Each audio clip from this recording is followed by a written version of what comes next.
Hello, this is Dia Damson, and today we are going to do a cute little cupcake, and it's super easy, and I will have the traceable for you on my Facebook page. It will be in the description below.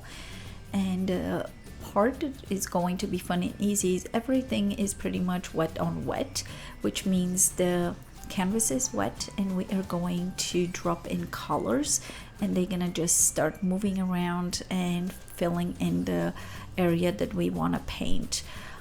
Every line that I am applying, it's very visible comparing some of my other watercolor paintings, because those lines actually will get an extra line just like here of whatever color I will be using. So I'm going to be emphasizing on those lines, which will make it look a little bit more like illustration.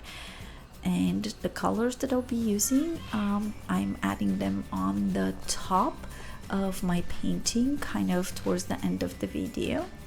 And okay, so for the top I'm using blue. Also I'm adding a little bit of yellow.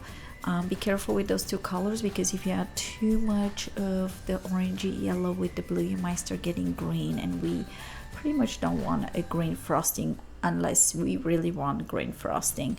I'm emphasizing on the shadow of those scallopy ends on the top, just to make it look like there's depth to it.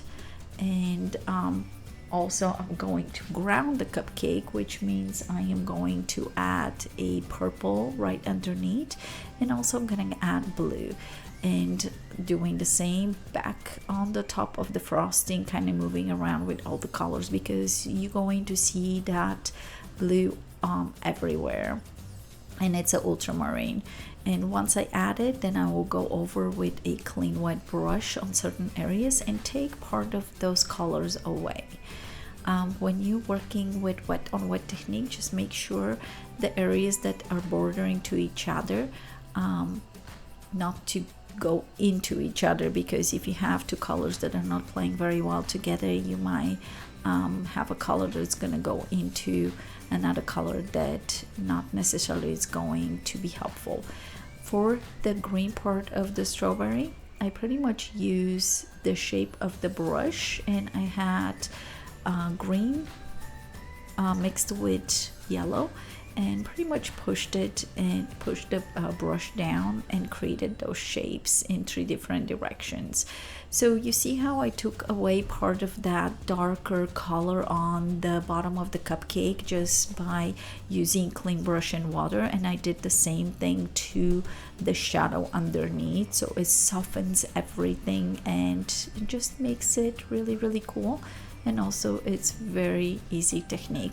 Also, I'm going to add a background to this just to fill in the area. You don't have to do that, you can just ground it and leave it the way it is. And on the end, I am going to add a little bit of a Sharpie, and not everywhere, but some of the areas I'm gonna kind of emphasize with that. Pretty much this is it. So I hope you enjoyed this video, and if you did, don't forget to subscribe and click that notification bell to get notifications for my future videos. And happy painting. Let me know how yours turns out. See you soon. Bye.